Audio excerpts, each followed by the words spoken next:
Hey, my name is Bill. Welcome back to the channel. As you can see, I'm driving the truck.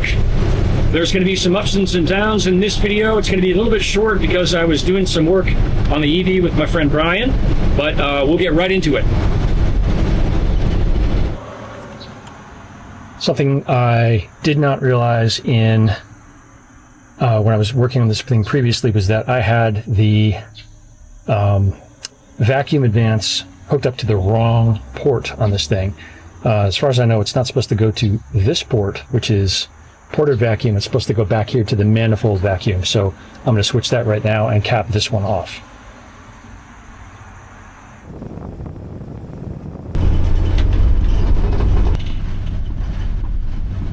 I'm going through my bins trying to find some stuff, and I dug out the power steering unit that's going to go in this thing eventually. Brian is going to help me with that in partial payment for working on his project.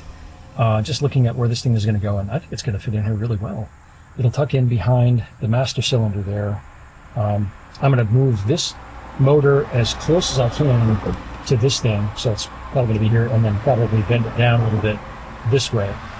And then I'll have to build a mount off of the top of the frame rail right underneath there, because this fender is just not strong enough.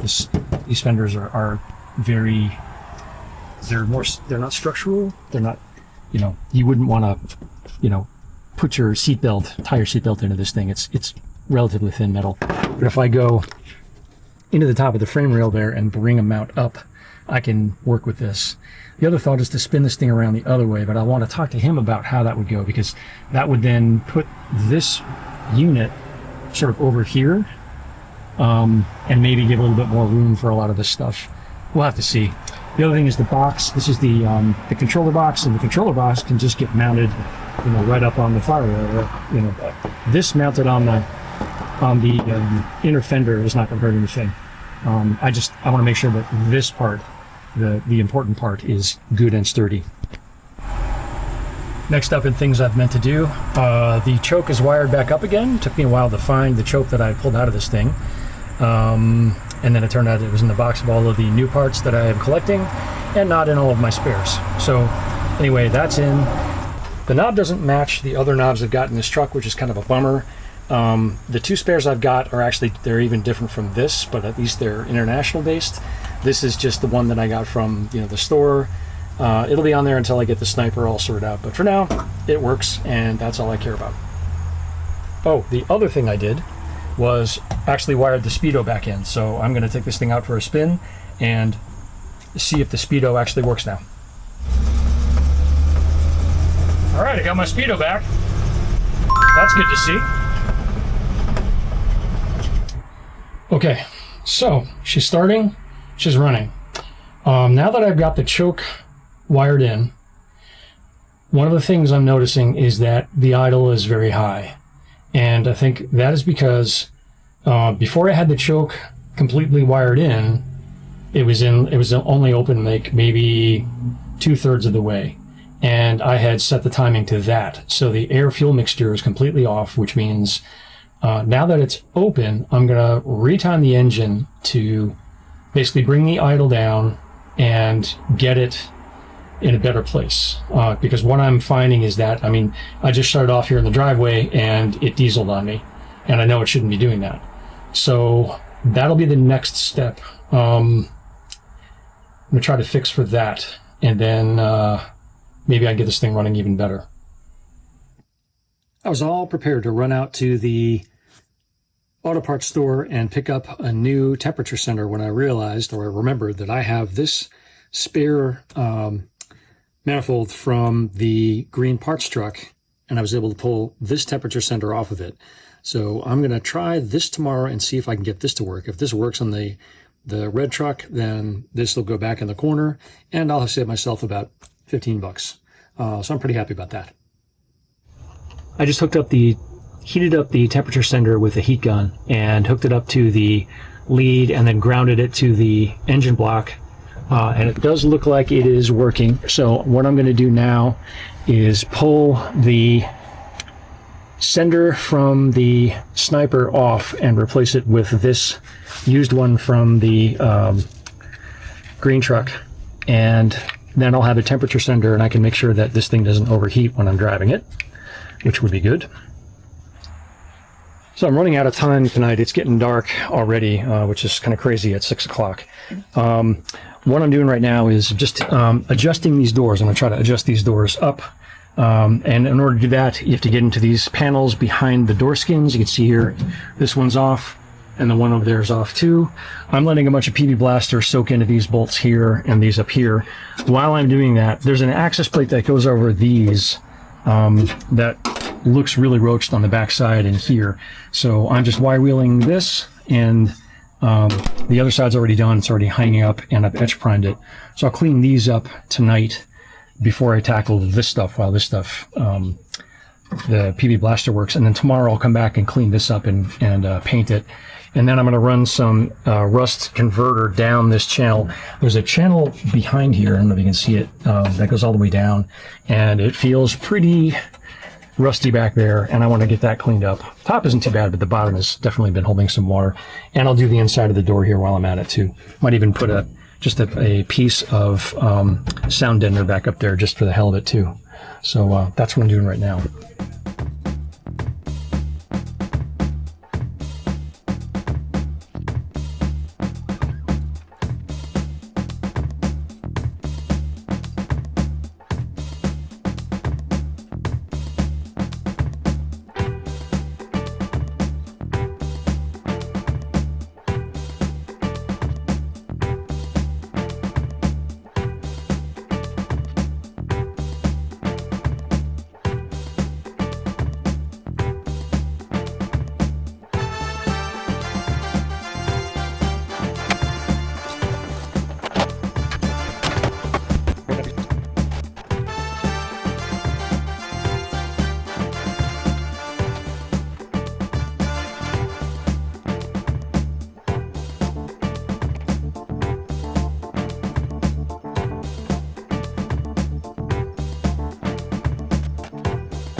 So this is our sad passenger door.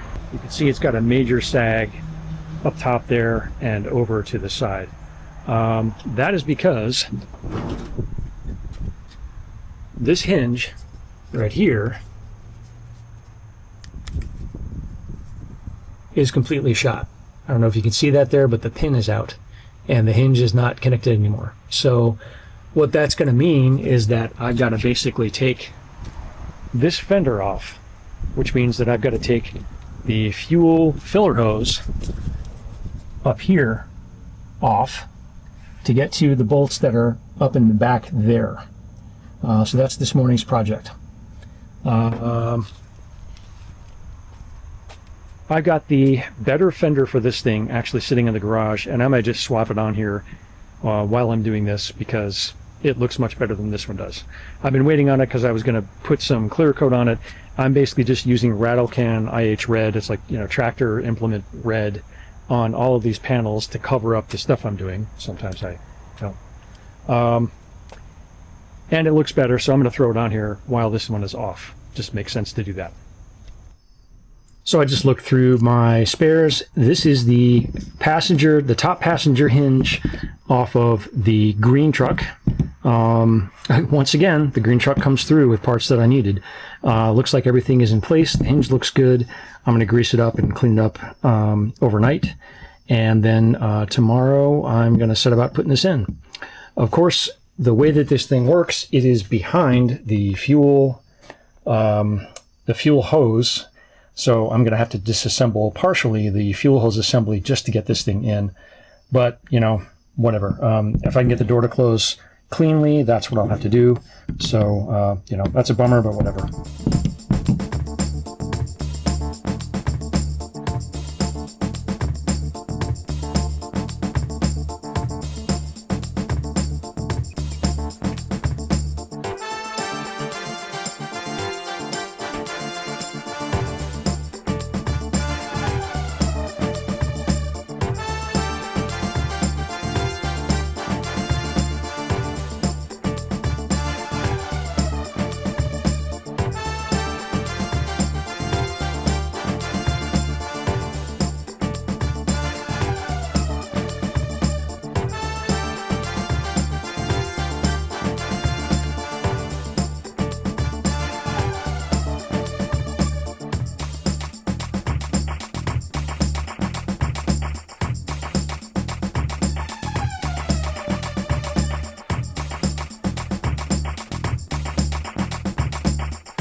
So here's the issue with the old hinge versus the new hinge. The old hinge, you can see here, the pin just basically sheared right off. There is no more, I mean, it's in there, it's like rusted in there. I don't know if it was always that way and I just never noticed it, or what the story is.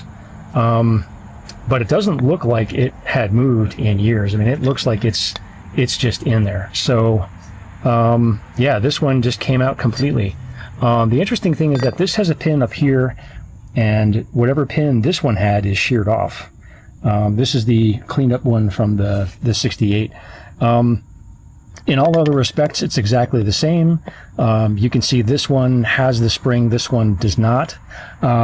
Which again leads me more to believe that this one had been rusting for a very, very long time. That and the fact that I had to, cut this bolt off. This hinge just looks like it really took a beating. This one is very clean, so now I'm going to slap this one on. I've got a clear way to get in here now. I'll just put a washer on the other end of that. Get this whole thing back in place. I'm going to hit this with some undercoating. I'll wipe it down, clean it up, hit it with some undercoating, and then cover it up good. So let's get to that.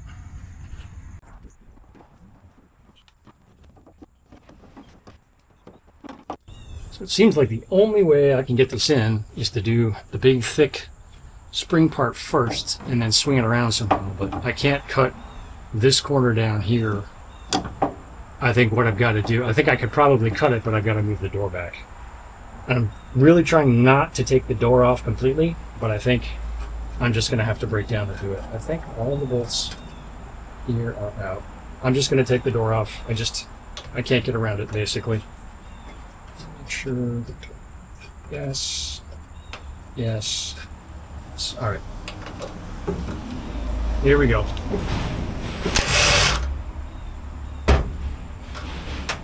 So the door should slide off. There we go. Now, getting it back on is going to be a treat, but let's worry about that later. First time I've had any of the doors off of this truck, actually. Alright, so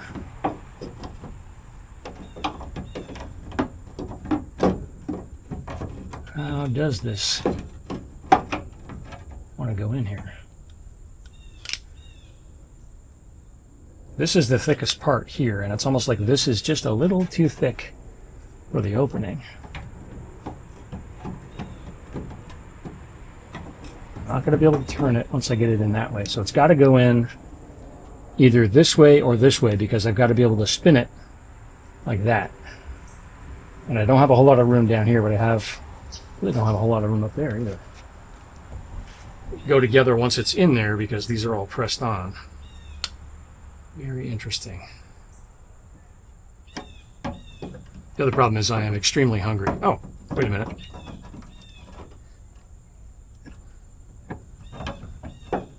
Hold on a minute. Hold on a minute. So it's got to go in. Oh, I could put it in that way.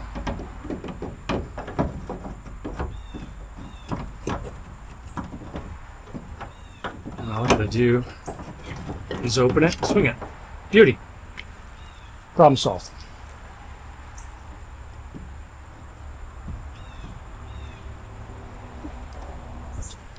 Don't mix your bolts, Bill.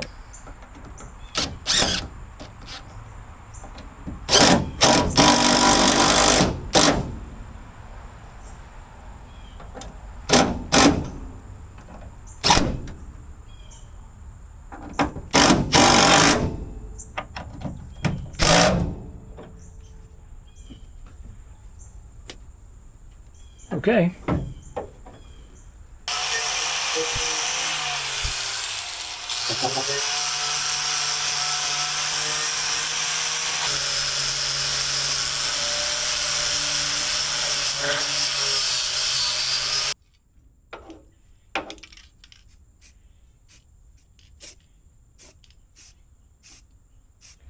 This is now wire wheeled and primed. I did a little bit up the door here. I should probably continue all the way up there. I'm going to let this dry. I'm going to let all of the stuff inside the doors dry, and the stuff inside these pockets dry. I gotta go in and get a little bit of food. I'm gonna come back out and I'll rehang the door. I do have to run out and get more IH Red and rattle can and some other supplies, but we are making progress, and it's good to have this hinge in here working. So, progress. It's opening and closing well. I've got the skins back on. I have cleaned up the insides. I've got to clean up the screws for the plate that goes here. The only issue I've got now is that the captive nut on the back side of this thing is stripped. So I'm going to go to the Ace Hardware and see if I can get a metric bolt that's just a little bit larger than the 9/16 bolt that goes in here. I'll put that in. If not, the door is probably going to have to come back off. I'll have to grind that off and put a new captive bolt on there, or a captive nut on there. But for now, I'm going to see if I can fix it this way. So I'm putting this stuff back on. Next up, I'm going to get the new fender back on. I just hit that with some, I cleaned it all off with acetone and cleaner, and I hit it with some undercoating. Now I'm going to put the new fender back on and get this thing buttoned up.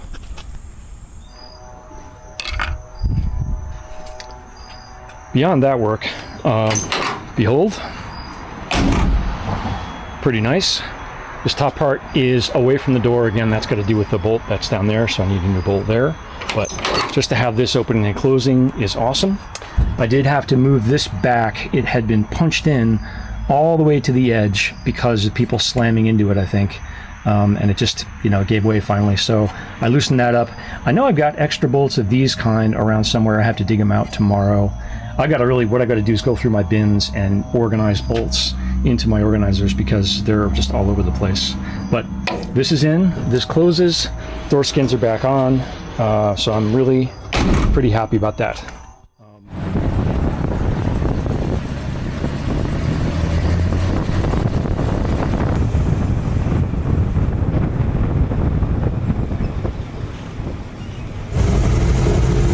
We're doing pretty good. Temp gauge is working, speedometer is working. Everything seems to be functioning as advertised. She's running really well. The doors are now closed, which is great. Something I'm noticing is that the fuel gauge is now no longer working, so I know that I've got to pull this panel off. Most likely there's one of the leads is off, because I also know that if I pull the light out, I get dash lights. This is the high beam light. The high beam light should go off, or should be on right now. Now it should go off, but it's on, and this is indicating. Indicators still work.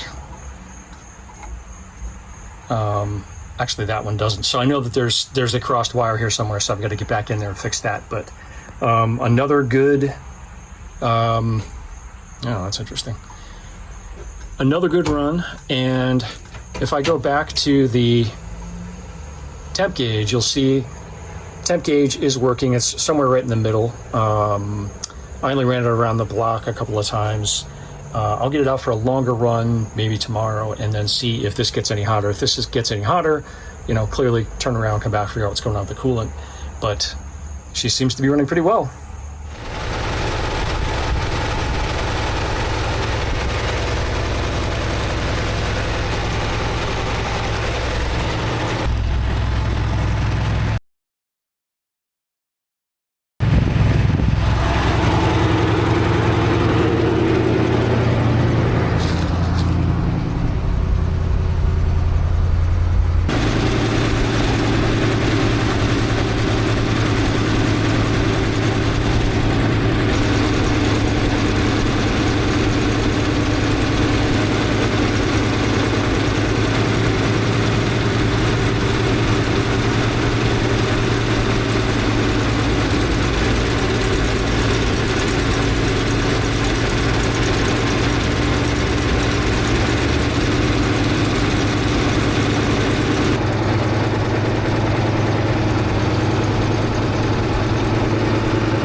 Well, it's pretty clear that I cannot figure this thing out. Every time I think I've got one thing sorted out, another thing starts to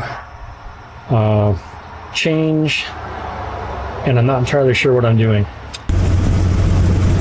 All right, I think I'm about 5 or 6 miles away from my house. Truck's running great. Everything feels really good. The steering feels great. She tracks a little bit to the right, but it's not too bad. The suspension, as you might guess, is hot garbage. The springs are flat, so it does, I mean, you can feel it sort of lofts, or it sort of like floats over the bumps, so I gotta get that fixed. I've got it running on the boat tank right now because there's something clogging the inlet in the actual tank that I gotta clean out. I can do that later on. I just wanted to get it around the road today. So I've got the boat tank down here in the wheel well, and seems to be working fine, running off the electric fuel pump. What else? Transmission feels great. She shifts really well.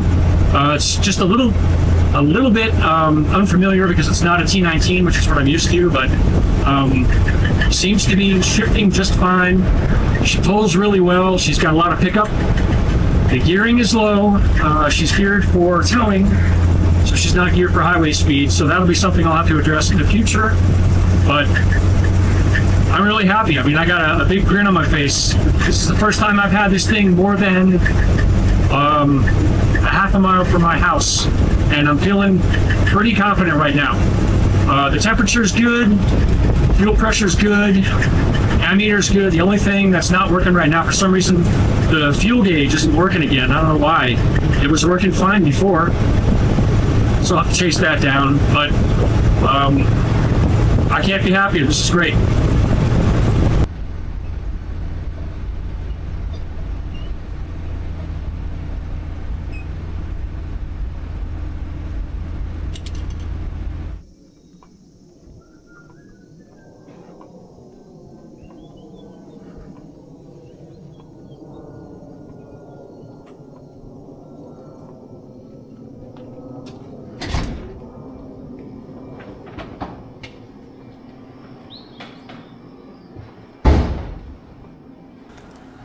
One of the things happening on this workday was big news for Bennett and some friends of ours. So Brian and I met Chad and Liz at Harvester Homecoming last year when we parked next to them in the show line, and we met up again at Nationals this year. A couple of weeks ago, Chad got in touch with Bennett to come down and look over Mr. Hanky to possibly buy it.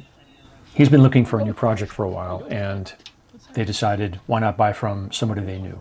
So Chad looked it over, took it for a test drive, and within an hour or two the deal was done. We are all super happy this truck is going to a good home. Chad did an incredible job restoring their truck from a rusty Pennsylvania Hulk, so we're all looking forward to his progress. I will admit it was bittersweet to see Hanky drive away for the last time in his familiar paint job. I know Bennett must have been feeling the same way. After they hit the road for home, the four of us got to work putting the windshield in heavy D back in place. Bennett had welded some patches in several sections in the surround earlier and cleaned up and painted it. When we first got to Brian's, he heated the rubber up in the sunshine outside so it was soft and pliable. I've done this job by myself on the Scout, and it took a long time, so having 4 people to get the rubber in place made things go a lot faster.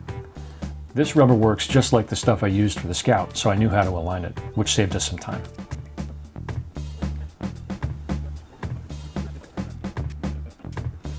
Getting the glass into the rubber was also much easier with 4 people, and even though we put rope in around the inside, we wound up never using it. What we found worked best was 2 plastic body filler spreaders, which we used to fold the rubber around the glass. Also, a couple of bottles of glass cleaner really helped slide things into place.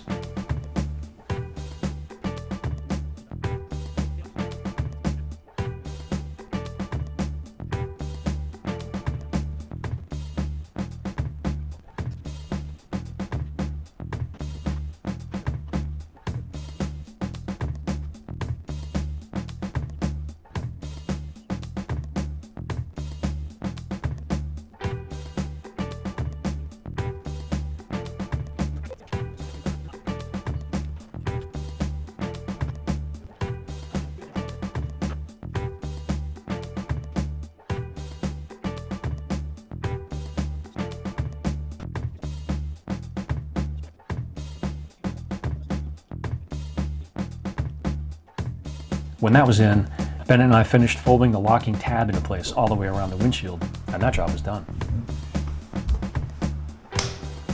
Nice. Look at that. New blast. Ooh, baby.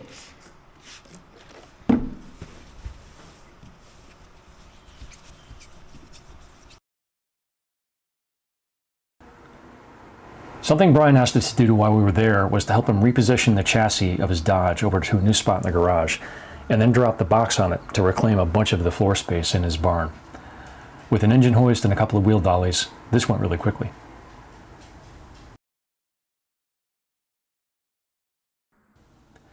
These are the rest of the parts from that truck. He blew the whole thing apart, did a bunch of body work to patch things up, and just shot it with paint a couple of weeks ago. It's really looking good, and we're looking forward to seeing him getting it put back together. I really like the green on this. This was his dad's truck from when he was a kid, and he recently towed it back from the family house to rebuild. After we got the Dodge moved, I got to work welding a patch I bent last year. The on-site welder was too powerful to work on this sheet metal, so I brought my rig and hooked it up to Brian's bottle. It's already dialed in for this kind of work, so it was super quick to tack in and clean up.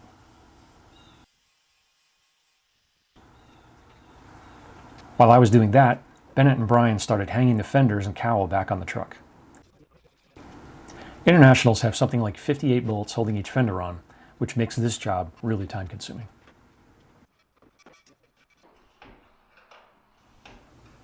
At this point, Heavy D was looking like a truck again, which made us all feel good.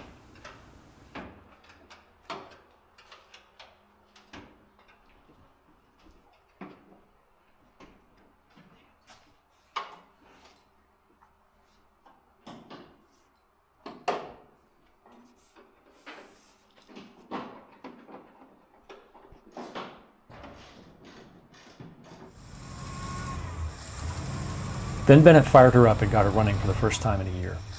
The engine sounds a little choppy, and it filled the garage with oil smoke, so he pulled it out to air out the workspace.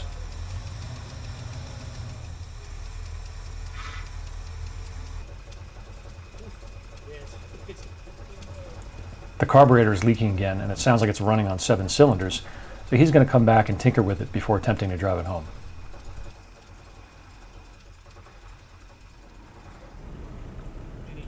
Bennett was now down a vehicle, so I drove him home in the Travelall. His house is roughly the same distance away as mine, and as we pulled into his driveway, I noticed the truck was working harder. We hopped out and felt the wheels, and they were smoking hot. We pulled the rear wheels off and found that the drums were clamped to the pads. So we busted out the hose and cooled them down with water. And then we folded with them for a while until the sun went down. But we knew we couldn't fix them that evening, so we made a plan for the next morning. I met him bright and early with a box of donuts, and we started troubleshooting the issue. All 4 drums were locked, which meant there was pressure in the line somewhere. We pulled the drums apart and bled them and reassembled them several times, but we couldn't get them to free up after pumping the brakes.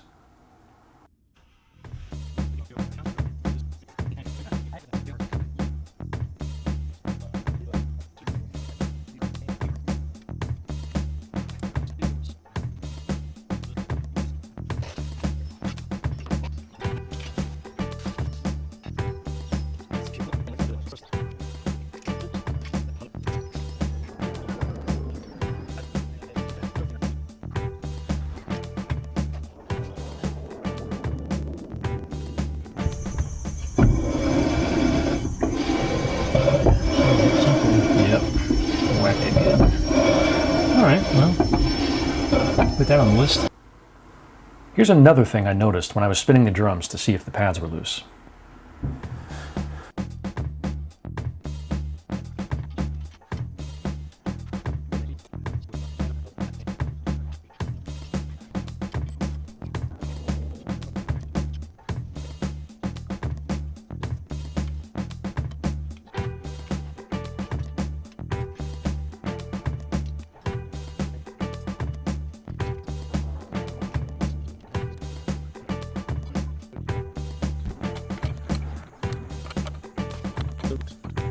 Probably have to bleed out the clutch as well. Yep. Shouldn't be okay. Hopefully we don't have to go there. All right. What we discovered was that the master cylinder needed to be bled again. Yep. When we disconnected the line directly below the master, that released all 4 brakes. This meant there was air in the cylinder somewhere, and it was building up pressure and not releasing the pads on the drums. Pushed them right in. Okay, so what does that mean? So the back pressure is not being held in the down line downstream from that. So it's not the lines So the pressure is being held in the master.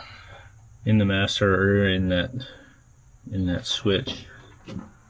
Getting the originals off was no fun. If you ever want to make up some new ones, I've got flaring tools and stuff. Yeah, I mean, I bought, you know, the cheapo, I don't know what I paid for it, the $20 Amazon flaring tool, and it, I mean, given the fact that we're here today fighting this, I don't know how well it worked, but it got us here at least. Yeah, right.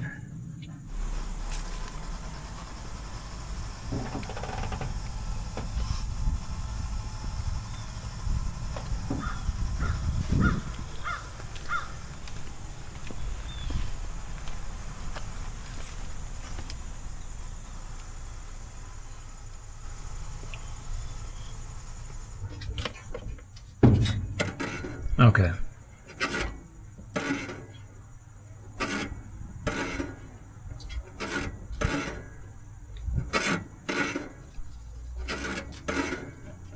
Yeah, see just all the little stuff in the, but I don't see any, there's like no bubbles coming up at the top there. I think that's good.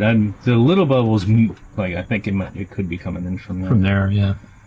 So, but the fact that that's going up and down, I think, is a really good thing. Okay. So maybe we button it back up, bleed it out, and see if it does the same thing. Okay. Kind of like with my the automatic transmission on Hanky when it was puking stuff.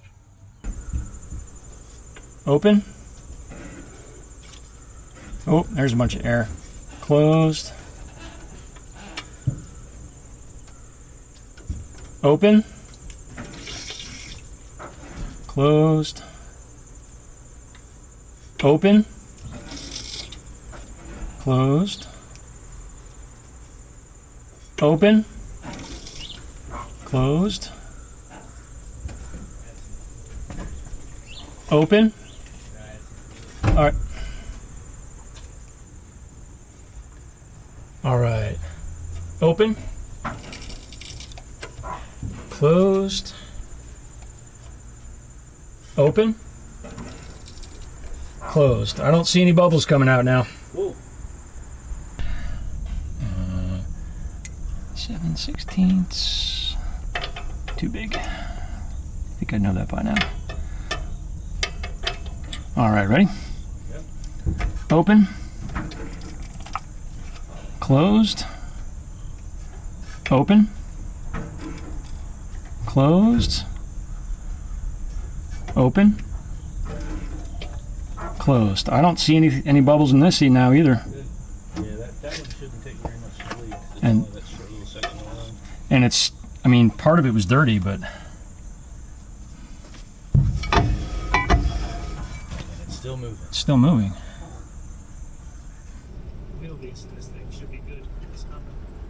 I threw Bennett the keys and he got some time behind the wheel. We took it for a test spin to fill up the boat tank and everything worked fine, so I packed my tools and headed home. The wheels were a little hot when I got home, so I think there might be one more bench bleed in the immediate future, but that should be pretty easy. I'm just glad to have it back on the road. I can't believe how, I mean, apart from the stuff I still need to fix, I can't believe how straight it tracks, how good it feels. I mean, it pulls to the right a little bit, but Just a teeny little bit. It's not even. yeah.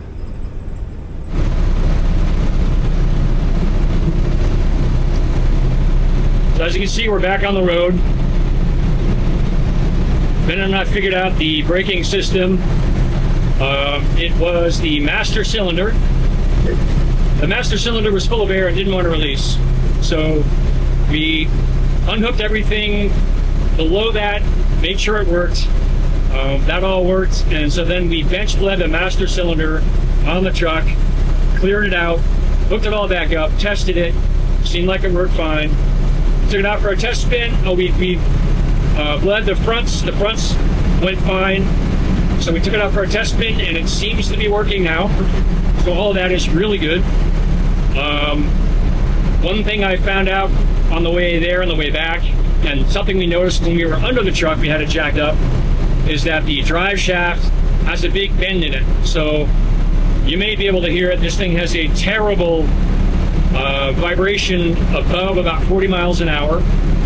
So I'm going to have to get a new drive shaft. Okay.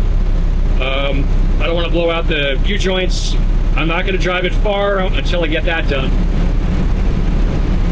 So I got that to sort out, and I got to sort out the fuel system. I'll probably blow it out with some air, see if I can clear out the line, see if I can figure that out, and then just keep troubleshooting stuff as it comes up. But I'm really happy. She's running good. The timing is still messed up, but she's running good. I just lost my speedo again, so I'll have to break the dashboard down to figure that out. It's owning an old car. It's basically taking it out for 10 or 15 mile trips, seeing what breaks, fixing that, and just making it more and more reliable as we go. But I can't be happier. I'm happy to be driving this thing. I think I'll have to look and see what the round trip miles on this thing was, but I would say it's probably over about 40, maybe even 50 miles that we put on this thing since yesterday, and we're still on the road, so good things. That's going to do it for this video. Thanks for watching as always.